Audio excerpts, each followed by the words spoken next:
मागील प्रकरणामध्ये आपण थोडक्यात हे बघितलं होतं की स्वतः भगवान कृष्णाने जी पूजा चालली केली इंद्राची ती बंद केली आणि थोडक्यात सांगितलं की बाबा आपण जे आहोत आपण गायी आणि गुरांचा व्यवसाय करणारे आहोत. आपलं जीवन हे गायी गुर आणि धान्य उत्पादन करणारे आपला व्यवसाय आहे, वैश्य आहोत आपण.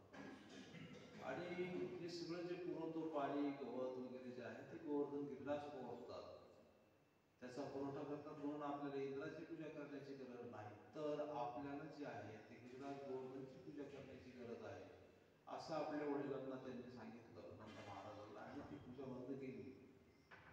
इंद्राच्या गिरीराज गोवर्धनची पूजा केली.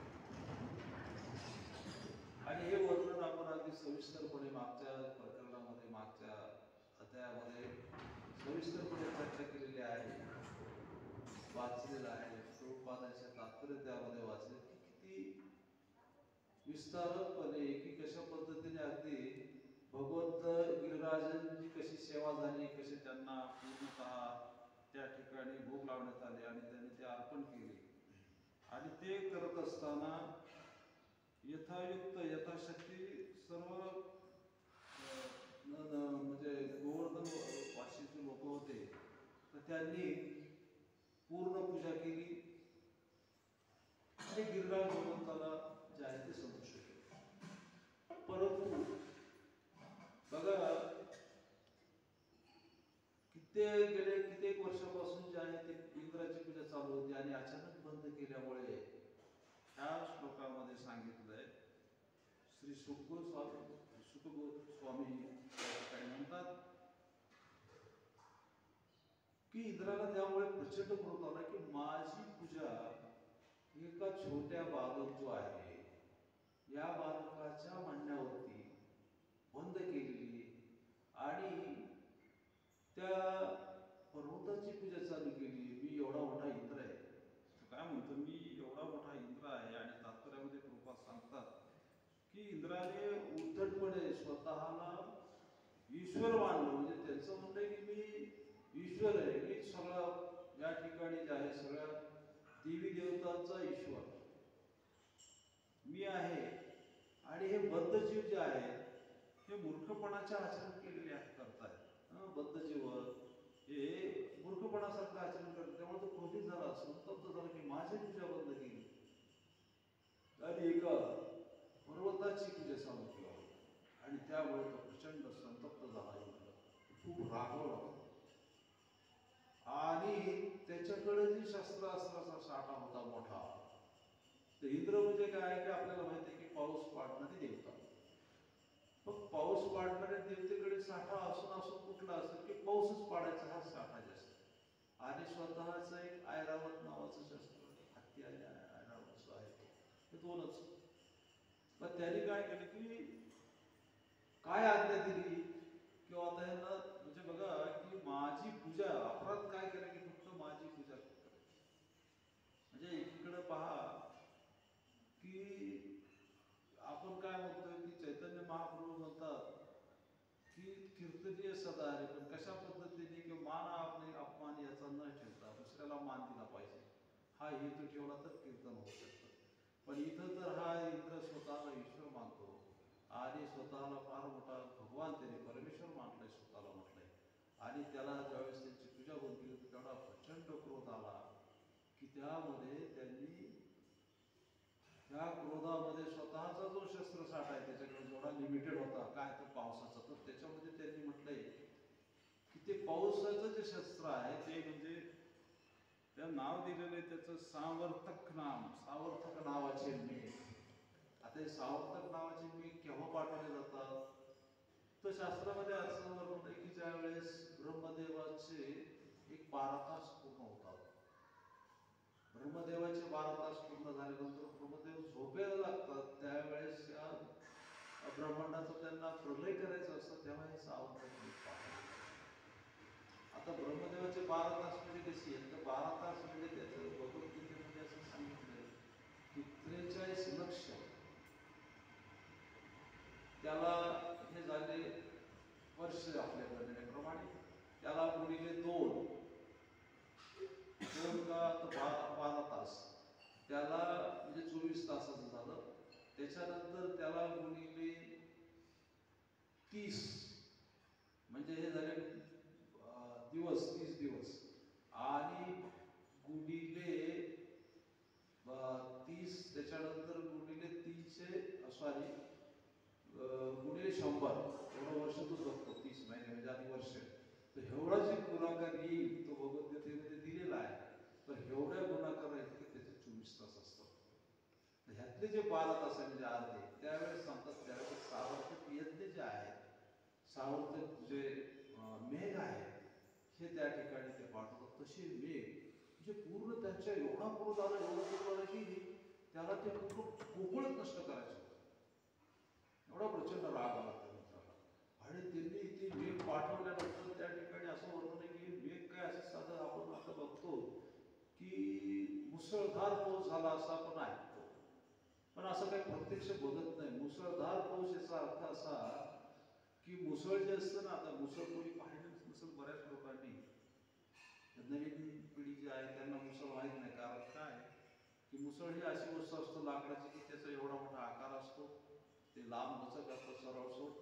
आणि ते पूर्वी जे आहे ते तांदूळ वगैरे जे त्याला साळ म्हणायचं, भाताची साळ, ते साळाचे वरचं टरफल काढण्यासाठी त्या मुसळामध्ये ते कुटत असत त्याच्यात. आणि ते कुटून कुटून नंतर त्याच्यातून भात बाहेर खायचा. किंवा पूर्वी जोड गहू नावाचा जो प्रकार होता, कापल्या गहू, तो आता बघायला पण मिळत नाही. त्याचे सुद्धा वरचं साल काढायचं मुसळ आहे, तो ते बाहेर काढायचं. तर ते मुसळधार म्हणजे त्या मुसळा एवढा एक धार म्हणजे हत्तीच्या सोंडेसारखे एक धार असतो वर्षावर. आपलं जर नळाचं पाणी जर सारखं सोडलं फुल तर ते थोड्या वेळात बकेट होतं. म्हणजे तो एवढा मोठा ते करत होतं.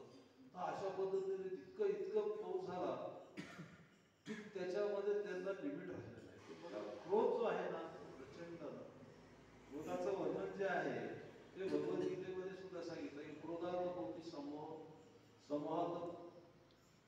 स्मृतिविभ्रम स्मृतिवशात बुद्धिनाश बुद्धिनाश म्हणजे एकदा क्रोध आल्यानंतर जसं इंद्राला सगळ्यात ते जीवाची वाटते. इंद्रालाही क्रोध आला, त्याची सगळी बुद्धी नष्ट झाली, स्मृती नष्ट झाली, त्याच्यामुळे त्याचं.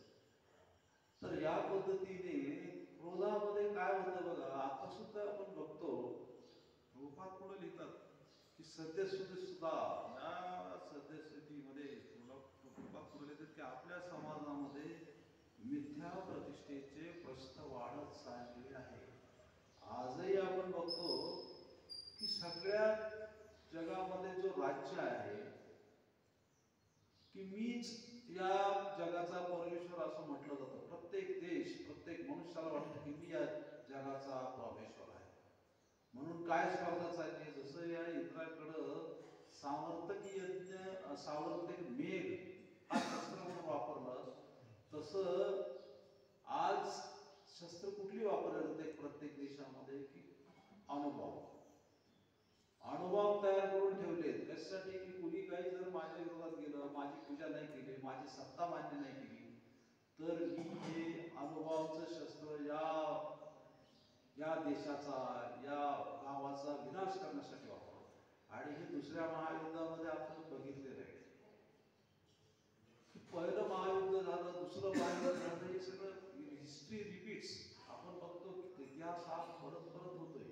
आणि इतिहासाचा जो अभ्यास करायचा असतो तो ह्याच्यामुळे करायचा असतो की इतिहास जो वारंवार परत परत तोच होतो, तर त्या इतिहासामध्ये ज्या चुका घडलेल्या आहेत आपल्याकडून त्या कशा टाळता येतील याच्यासाठी 5वी 4थी ते 5वी 12वी 11वी जे इतिहासाचं शिक्षण दिलेलं आहे त्याच्या अभ्यासक्रमामध्ये त्याचं कारणच ते की आपण इतिहासाचा सगळ्या जगाचा इतिहास जर अभ्यास केला तर त्याच्यामध्ये परत परत रिपिटेशन ते झाले. आणि त्याचं कारण एकच राहिले की अहंकार, मान, एखाद्याने अपमान केला, आपला क्रोध केला आणि त्याच्यातून माझी सेवा झाली नाही, माझी सत्ता मान्य केली नाही इंद्रासारखंच, किंवा माझी पूजा केली नाही, म्हणून सगळं घडलेलं या जगामध्ये जे पण घडलेलं ते ह्यासाठी परत परत ते झाले. भागवतमध्ये जे सांगितलंय तेच पुढे इतिहासामध्ये वर्णन आहे. प्रत्येक ठिकाणी पहा, कुठलाही इतिहास जर बघितला, आता मी म्हणतो की पहिलं महायुद्ध, दुसरं महायुद्ध, दुसऱ्या महायुद्धामध्ये तरी काय झालं की हिटलरला वाटलं की मी परमेश्वर आहे,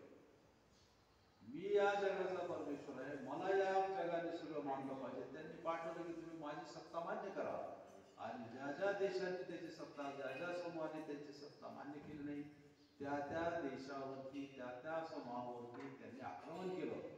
की तो काय म्हणायचा की मी सर्वश्रेष्ठ आहे. तर परमेश्वराने सर्वश्रेष्ठ म्हणणे काय की मी आर्य वंशी आहे, माझं सगळ्या जगामधलं रक्त जे आहे ते शुद्ध आहे, मीच आर्यवंशी आहे. आणि हे प्रस्थापित तुम्ही मान्य करा, जे मान्य करणार नाही त्याचा तो निपात करेल. आणि या पद्धतीने त्यांनी सगळ्या जगावरती हल्ले केले. परंतु ज्याप्रमाणे इथं भगवंताने इंद्राचं अहंकार नष्ट केला, तर तसंच त्या हिटलरचाही अहंकार नष्ट झाला. शेवटी त्याला स्वतःला की सगळ्या जगावरती ज्यावेळेस आक्रमण केलं, तर भगवंत हाती तिथं माती की तुम्ही परमेश्वर नाही. भगवंत सिद्ध करतात की मी एकटा परमपुरुषोत्तम भगवान आहे, बाकी कोणीही नाही. आणि हे सिद्ध करण्यासाठी या इतिहासामध्ये तुम्ही बघितलं की शेवटी त्यालाही शरण जावं लागलं, त्यालाही स्वतःला मनात करून घ्यावं लागला.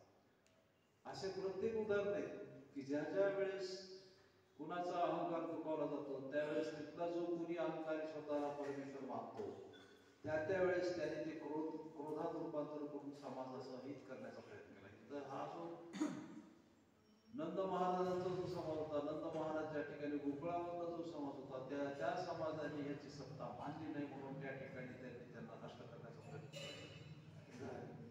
परत मी काय म्हटलं की इतिहासामध्ये आपण सद्यस्थितीचे प्रभुपाद जे सद्यस्थितीचं वर्णन करतायत की ते म्हणतात की असं झालेलं आहे. आता पूर्वीचं जर बघितलं आपण तर आपण फार पूर्वीपासून बघत आहोत की चैतन्य महाप्रभूंच्या काळामध्ये चैतन्य महाप्रभूंनी जे चळवळ सुरू केली की सर्वसामान्यांनी हरिनाम घेतलं पाहिजे. कलियुगातला धर्म आहे की हरिनाम. आणि चैतन्य महाप्रभू सांगितले दुसऱ्या कुठल्याही पूजा करण्याची गरज नाही, कुठल्या देवी देवतेची पूजा करण्याची गरज नाही. पश्चिम बंगालमध्ये ज्या पद्धतीने दुर्गा देवीची पूजा ही वेगवेगळ्या पद्धतीने केली जायची आणि अत्यंत दुर्गा देवीच्या पूजेसाठी खूप खर्च केला जायचा. महिने त्या ठिकाणी सगळी लोक कर्मकांडामध्ये गुंतली होती. बकरे वगैरेचं त्या ठिकाणी म्हणजे बलिदान दिलं जायचं आणि सगळ्या समाजामध्ये हाहाकार मारला होता चैतन्य महाप्रभूच्या काळामध्ये. पण चैतन्य महाप्रभूंनी ह्याला विरोध केला की बाबा आजचा कलियुगाचा धर्म हा नाहीये, की दुर्गा पूजा आपला धर्म नाहीये. तर शाश्वत धर्म काय आहे की या कलियुगासाठी हरे कृष्ण कृष्ण कृष्ण हरे हरे, हरे राम राम राम हरे. तर ज्या वेळेस स्वतः भगवंत आहे चैतन्य महाप्रभू दुसरे काही नाही, तर स्वतः राधाराणी आणि कृष्ण भगवंताचा सम्मिलित अवतार आहे. आणि त्यांनी ज्यावेळेस हे सांगितलं जगाला त्या ठिकाणी वरून पश्चिम भागामध्ये की बाबा हो कलियुगामध्ये हा धर्म आहे, संकीर्तन करणं आपलं हा कलियुगाचा धर्म आहे, ते कृष्ण भगवंतासाठी सेवा आहे. भगवान कृष्ण हेच एकटे परमपुरुषोत्तम भगवान आहे, दुसरे देवी देवता आहेत, त्यांची सेवा करण्याची आपल्याला गरज नाही, त्याला मान द्या, परंतु फार पूजा करण्याची गरज नाही. ज्यावेळेस त्यांनी भाषण सांगितलं आणि रस्ती संकीर्तन चालू केलं, गावोगावी संकीर्तन सुरू केलं आणि रात्रंदिवस तुम्ही आपण फक्त करताल आणि मृदंग घेऊन रस्त्यावरती भजन चालू केलं हरिकृष्ण महामंत्र. त्यावेळेस त्या काळात सुद्धा इंद्राचे वंशज म्हणणारे किंवा इंद्राची मनोवृत्ती बाळगणारी जी चांदकाजी सारखी माणसं होती, चांदकाजी नावाचा जो माणूस होता, त्याचं काय क्रोध का आला त्याला की हाच क्रोध किंवा माझा ऐकत नाही, माझी आज्ञा म्हणत नाही, आम्ही मुस्लिम धर्मी आहोत आणि हे हिंदू काय करायला किंवा त्यांनी काय चालू केलेलं आहे, सनातन धर्माची जी लोक आहेत या ठिकाणी, तर कुणाच्या आज्ञेने हे संकीर्तन चालू झाले. आम्ही सत्ताधारी माणसं आहे, आमची सत्ता आहे, आमची सगळी पूजा कार्य करायचं सोडून या ठिकाणी जे चैतन्य महाप्रभू आहेत त्यांनी निमाय पंडितांनी असं काय चालू केलेलं आहे, त्याचा क्रोध चांदकाजीला आला आणि त्यांनी जाहीर करून टाकले कुणीही हरे कृष्ण महामंत्र आणि संकीर्तन करायचं नाही. आणि कित्येक लोकांचे त्यांनी जे करताल किंवा जे मृदंग आहेत ते फोडून टाकले आणि इथून पुढे जो कोणी अशा प्रकारचे कीर्तन करेल त्याचे आम्ही मृदंग फोडू आणि त्या लोकांना आम्ही अटक करून शिक्षा करू, अशा प्रकारचं जाहीर त्यांनी करून टाकलं. म्हणजे ते केल्यानंतर त्याचा सुद्धा अहंकार आणि त्याचं जागा दाखवण्यासाठी स्वतः चैतन्य महाप्रभू पुढे आले आणि त्याच्या विरोधामध्ये जसं इंद्राचा अहंकार ठेचला, जसं इंद्राला वाटलं की मीच परमेश्वर आहे, तसं एक यावेळेस चांदकाजीला वाटलं की मीच सगळ्यात मोठा आहे. हे जी समानता आहे ती परत दूर करण्यासाठी किंवा फक्त या जे स्वतः भगवंतांनी जे निर्माण केलं, इकडं भगवान कृष्णाने जसं सांगितलं चैतन्य महाप्रभूने सुद्धा प्रयत्न केला आणि त्या चांदकाजीच्या विरोधात पहिला जो सत्याग्रह आहे जगामधला, तो सत्याग्रह शांततेचा मशाल मोर्चा त्यांनी काढला, पहिला मोर्चा हरिनामासाठी. आणि त्यांनी पूर्ण त्या ठिकाणी जे आहे सर्व लोकांना निर्भयपणे सांगितलं की सगळ्यांनी माशाली घेऊन द्यायच्या आणि सगळ्यांनी महामंत्र सुरू करायचा. आणि रस्त्यावर लाखो लोक रस्त्यावर उतरले आणि ते या चांदकाजीच्या विरोधामध्ये हरे कृष्ण महामंत्र करत त्या ठिकाणी चैतन्य महाप्रभूंच्या नेतृत्वाखाली जमा झाले आणि त्यांनी त्या ठिकाणी जे आहे तो मेळा, तो मोर्चा, ते संघटन त्यांनी रस्ते जोरामध्ये सुरू केला आणि तो आवाज ऐकून चांदकाजी आवडला. आणि तुम्हाला माहिती आहे पुढचा प्रसंग की तो इतका घाबरला की शेवटी तो शरण आला, सगळीकडून ते आला, तो डोकून बसला. चैतन्य महाप्रभूंनी त्यांना बोलवलं आणि मग त्याच्यानंतर त्यांनी स्वतःचं नातं सांगितलं की आपण एका, तुमचे वडील आमचे वडील एका गावचे आहोत, आपण सगळे आईचं नातं आहे, तुमची आई म्हणजे माझी बहीण आहे, आणि मग आपलं मामा भाच्याचं कसं नातं आहे हे त्यांनी शरण सांगितलं. तर अशा पद्धतीने सांगायचा मुद्दा असा आहे की हे वेळोवेळी या ठिकाणी घडलेलं आहे. प्रत्येक ठिकाणी एखाद्याचा मान किंवा एखाद्याचा सन्मान जर वाटलं की माझा इस्कॉन घेतलेला आहे, माझी पूजा बनवली जाते इंद्राप्रमाणे, तसं चांदकाजीला वाटलं आणि त्यांनी सुद्धा त्या पद्धतीने तो विरोध करण्याचा प्रयत्न केला. परंतु स्वतः भगवंताने सिद्ध केले की परमेश्वर मी आहे आणि माझ्याच पद्धतीने माझ्याच नेतृत्वाखाली माझी पूजा झाली पाहिजे. कारण प्रत्येक ठिकाणी भगवंत स्वतः जाहीर करतायत किंवा भगवद्गीतेमध्ये सुद्धा सांगतात की सर्व धर्मान प्रत्येक मामेकं शरणं, म्हणजे सगळ्या प्रकारचे सोडून द्या, मला शरण या, माझी पूजा करा. आता ते प्रत्येक श्लोकामध्ये स्वतः भगवंताने सांगतात. आणि त्यामुळे या ठिकाणी सुद्धा प्रभुपादांचं जे आहे ते सांगते 20व्या शतकातलं सांगतात की पुढच्या याच्यामध्ये मुळीमध्ये ते देतं की हे वर्तमान 20व्या शतकातील 20व्या शतकातील हे वर्तमान 20व्या शतकातील अनेक चिंतकांनी निदर्शनास आणून दिलेले आहे. आणि अनेक लेखकांनी सुद्धा आपल्या पुस्तकातून मी आणि माझेच असे म्हणणारी पिढी वाढायला लागल्याची गोष्ट आहे. मी म्हणजे अहंकार, त्या ठिकाणी मी येतो आणि माझंच, म्हणजे आज सुद्धा बघा इतकं सीमित झालेलं सगळं. प्रभुपाद सांगतात की प्रत्येक ठिकाणी जो वाद चालू आहे तो तसं या ठिकाणी मी म्हणजे मीच इंद्राला वाटलं, तसं पूर्वी सुद्धा. आता मी इतिहास जे होतोय की समाजामध्ये सद्यस्थितीमध्ये पण काय की बघा आजही सद्यस्थितीमध्ये लोकशाही म्हणतायत. लोकशाही काय की कुठली लोकशाही? 70 वर्ष एकाच घराने लोकशाहीच्या नावाखाली राज्य करायचं. मग बघा तुम्ही आता बघा ते पंतप्रधान, त्याची मुलगी पंतप्रधान, त्याचा नातू पंतप्रधान, त्याची म्हणजे जी पिढ्या चालत आलेलं आहे त्याचा पंतू आता तयार. आणि ह्याच पद्धतीने त्यांनी काय केलं की परत प्रत्येक ठिकाणी अशीच सरदार घराणी त्या काळात जी होती ती शिवराणीशाही चालू आहे. आजही मुठभर या देशामध्ये मुठभरच लोकांचं राज्य आहे. आपण म्हणतो काहीच बदलत नाहीये. तुम्ही बघा महाराष्ट्रामध्ये किती लोकांचे सत्ता अडकून पाडून एकाच घराची 4-5 घर आहेत, बस त्यांची सोडून सत्ता आहे का? मराठवाड्यामध्ये नावच घेऊन सांगायचं तर इकडे विलासराव देशमुख, आता नवीन घराणे निर्माण झालं मुंडे घराणं, संपलं 2 मराठवाड्यात झालं. तिकडं कोकणामध्ये राणे, त्याच्याच घरात खासदार की ते स्वतः खासदार, त्याचे दोन्ही पुरा आमदार, एक मंत्री इकडे एका घरात. आणि ह्या पद्धतीने सगळीकडे चाललेलं आहे. कुठलंही उदाहरण घ्या, म्हणजे भागवतम म्हणजे जे तात्पर्यामध्ये सांगितलंय आजही आपल्याला त्याच पद्धतीने दिसतंय. म्हणजे आपल्याला कुणावरती ह्यामधून काही टीका करायची नाही. हे उदाहरण पण आपण घेतोय की आपण कुणाच्या विरोधात कुणाच्या बाजूने नाही, आपण आपले भगवंताचे आहोत. आणि त्यामुळे हे बोलत असताना फक्त एक आपल्याला मुद्दा पटवून देण्यासाठी आपण काहीतरी नाव किंवा हे उदाहरण देतोय. यामध्ये आपला दुसरा कुठं काही हेतू नाहीये. तर परंतु एखाद्याची जर आजही लोकशाहीमध्ये ही घराणे असताना सुद्धा जर एखाद्याची पूजा झाली नाही किंवा एखाद्याला आपण मान दिला नाही तर काय होत असतं याची उदाहरण आजही आहे. आजही बघा थोडासा की नात्यामध्ये आपण म्हणतो नातं नातं नातं, तर आज या कलियुगामध्ये आपण बघितलं की घराने का फुटली ही एक पुतण्या आणि वडील. आता या निवडणुकीमध्ये आपण कितीतरी उदाहरणं अशी होती की मुलगा आणि वडील एकाच ठिकाणी एकमेकाच्या विरोधात निवडणुका लढत होते. कशासाठी? सत्ता. सत्ता कशासाठी? माझी सेवा, माझी पूजा करा, हे आज आहे दिसते. हा, त्याच्यानंतर नवरा आणि बायको हे एकमेकाच्या विरोधात उभे सत्तेसाठी. मुलगा तर तिथे फुटले. मुलगा बाप तर हे फार इतिहासामध्ये फार प्राचीन इतिहासापासून हे घडत आले. बघा मुस्लिम मोगलांचा जो इतिहास आहे ते मोगलाच्या इतिहासामध्ये तर रक्तरंजितच आहे. प्रत्येक सत्ताधारी सत्तेवर येत असताना सख्या भावाचा सख्या वडिलांचा खून करूनच आलेला आहे.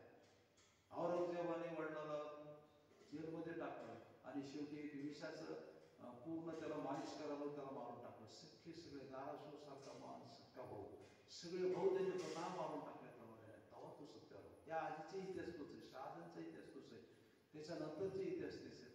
तर एकमेकाला मारूनच प्रत्येक जण सत्यावर आहे. म्हणजे काय झालं? इतिहास तिकडे. आणि आजही तेच चाललंय. फक्त त्यावेळेस तलवारीने मारित होते.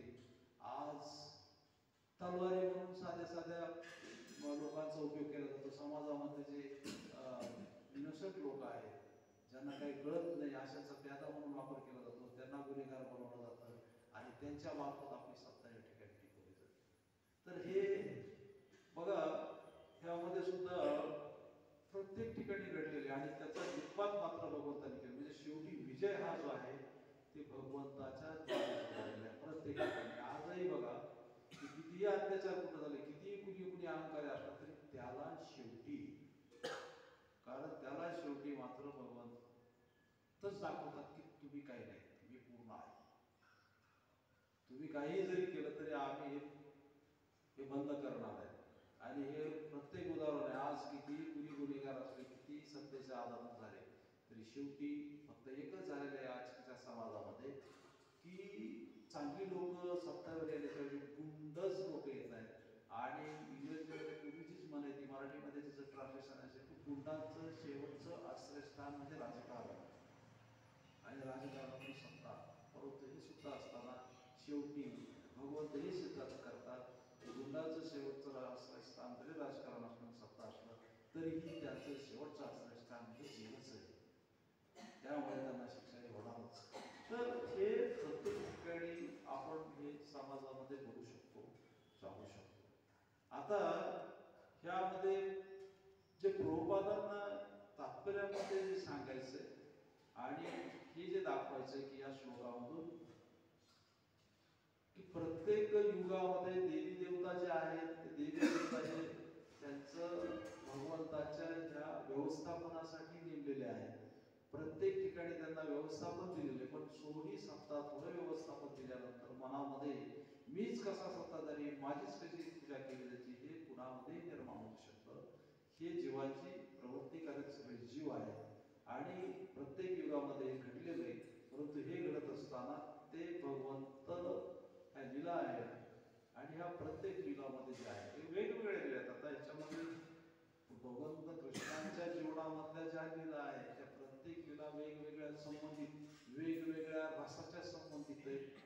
की प्रत्येक लीलेमध्ये दामोदर लीलेमध्ये वात्सल्य रस निर्माण केलेला आहे. परंतु वेगवेगळे लीला, तुम्ही कुठली लीला बघा, कुठले वीर रस आहे, श्रृंगार रस आहे, परंतु हीच एक अशी लीला आहे. प्रत्येक लीलेचं जर आपण वैशिष्ट्य बघितलं तर एक एक रस आहे त्याच्यामध्ये.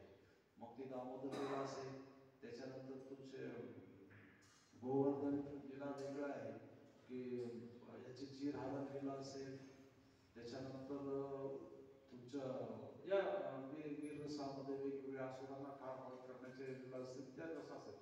परंतु गोवर्धन लीलेमध्ये आपल्या एकच लीला अशी दिसते की ह्यांनी सगळे रस एकत्र घेतलेले की गोवर्धन धारण केलं. या ठिकाणी गोवर्धन धारण मध्ये एक वैशिष्ट्य आपल्याला लक्षात येईल की ह्या इंद्राच्या निमित्ताने सगळी भक्त मंडळी एका छताखाली आली आणि वीररसेजवळ की एका करंगळीवर भगवंतांनी ते धारण केला तो गोवर्धन गिरगा सरोवर. त्यामुळे वीररसा त्याच्यानंतर गेले 7 दिवस सगळ्या गोपी आणि भक्त त्यांचे गोपिका भक्त सगळे त्या गोकुळामधली सगळी जी त्यांची भक्त मंडळी होती ती सतत त्यांच्या भगवंताचं समोर रसपान करत होते. त्यांच्या सौंदर्याचं समोरासमोर न खाता न पिता 24 तास भगवंताचं स्मरण जे करायला पाहिजे ते समोरासमोर करत होती. आणि एकीकडे सगळे थोर मंडळी होती वयापेक्षा त्यांच्या आणि दुसरीकडे त्यांच्या गोपिका राधाराणी होती. त्यामुळे त्या ठिकाणी श्रृंगार रस होता. श्रृंगार रसही राधाराणी बरोबर चालू होता गोपिका बरोबर. आणि थोरा मोठी जे आई वडील ते वात्सल्य रस चालू होता. त्या ठिकाणी सगळे सौंगडी होते, सगळे गोपालक होते, त्याच्यामुळे सख्य रस चालू होता. म्हणजे सगळे रस या ठिकाणी भगवंताने या गोवर्धन धारण करण्याच्या लीलेमध्ये एकत्र दाखवले. आणि त्यामुळे मला आपल्याला असं वाटतं म्हणजे दिसतं की भागवतामध्ये सगळ्यात जर चांगली म्हणजे लीला जर असेल ज्यामध्ये सगळे भक्त एकत्र येतात ही सगळ्यात मोठी लीला आहे. महत्वाची लीला म्हणजे गोवर्धन धारण लीलाची या अध्यायाचं नाव आहे गोवर्धन धारण लीला. ही फार महत्वाची लीला आहे. आणि जरी नंतर ह्याच्यामध्ये वर्णन आहे किंवा गोवर्धन धारण केल्यानंतर मग गिरिराज गोवर्धनांनी भगवंतांनी धारण केल्यानंतर इंद्राचा कसा अहंकार नष्ट केला हे सगळं पुढं आहे. परंतु आजच्या श्लोकात मर्यादित एवढंच आहे की प्रभुपाद सांगतात की या ठिकाणी या जगातील प्रत्येकालाच थोड्याफार प्रमाणात तरी स्वतःला अहंकाराने ईश्वर मानण्याची दूषित बाधा झालेली आहे. आणि त्यामुळे काय झालेलं की आज अनेक पंथ जे आहेत अनेक वेगवेगळ्या प्रकारचे पंथ त्या ह्याच्याप्रमाणे जसं पावसाळ्यामध्ये त्या कुत्र्याच्या छत्र्या उगवतात किंवा आता प्रचंड वेगवेगळ्या प्रकारचं तण आणि गवत उगवतं त्याप्रमाणे निर्माण झालेले की आता वेगवेगळे संत साधू आणि त्यामुळे सगळा समाज जो आहे साधू समाज तो बदनाम होतो. कारण बघा आजही वेगवेगळे नाव आता कालच्या पेपरला मी वाचले की ते एक चांगलं कोण माणूस आहे त्याचं नाव आपल्याला इथं घ्यायचं नाही परंतु ते पण त्या आसाराबाबू सारख्या निघला म्हणजे त्यांचे असेच काहीतरी निघायला म्हणजे फक्त समाजामध्ये जे लोक त्या भगवंताच्या नावाखाली काहीतरी करायचं तर त्याऐवजी ते स्वतः ईश्वर माणूस स्वतःच्या इंद्रिय तृप्तीसाठी याचा उपयोग करताय. आणि हे मेजॉरिटी सगळ्या ठिकाणी दिसतंय. हे सिद्ध होतंय आणि ते कधीतरी त्याचा पापाचा गळा भरला की मग ते अचानक स्फोट होतो आणि मग लोक म्हणतात काय झालं असं निघलं. म्हणून या ठिकाणी जे आहे ते लोकांना हे पाहिजे की आपण हे बघितलं पाहिजे की आपण मोठं शिकलेले नसल्यामुळे आम्हाला काही कळत नाही लोकांच्या मागे जातो. अहो आपण साधं मंडईत जातो भाजी मंडईत गेल्यानंतर 50 ठिकाणी फिरतो की भाजी कुठली चांगली विकत घ्यायची दररोज म्हणजे आणि त्याचं चौकशी करतो ही काय भाव ती सगळ्यात टॉपची भाजी. तसं आपल्याला जर एखादं पंथ किंवा एखादी पद्धत भगवंताच्या सेवेची जर निवडायची असेल तर ती निवडत असताना हे बघायलाच पाहिजे की कुठलं काय कशा पद्धतीचे कोण कुठून आलेलं आहे कवळे तर ही जर केलंच पाहिजे नाही तर उगीच काहीतरी स्वस्त आहे म्हणून आपण जायचं नाही. तर हे सगळं प्रभुपादांचं म्हणणं या ठिकाणी हे दूषित जे आहे टाळलं पाहिजे आणि सर्व जे आहे ते चांगल्या पद्धतीचं आपण घेतलं पाहिजे हाच या ठिकाणी हेतू आहे. त्यामुळे आजच्या निमित्ताने आपण भगवंताच्या चरणी प्रार्थना करूया की असा जो दूषितपणा आहे बाहेरचा तर आम्हाला अशा प्रकारची चांगली शुद्ध बुद्धी द्या की अशा ह्या दूषित प्रभावापासून आमचं रक्षण करा आणि आम्हाला सतत तुमच्या सेवेमध्ये आणि तुमच्या स्मरणामध्ये जसं या गोपी आणि तुम्ही तुमच्या सर्व बालकांना सतत 24 तास निरंतर तुमचं स्मरण करतो समोर आमच्या आम्हाला आशीर्वाद आम्हाला सतत तुमचं स्मरण व्हावं हीच या ठिकाणी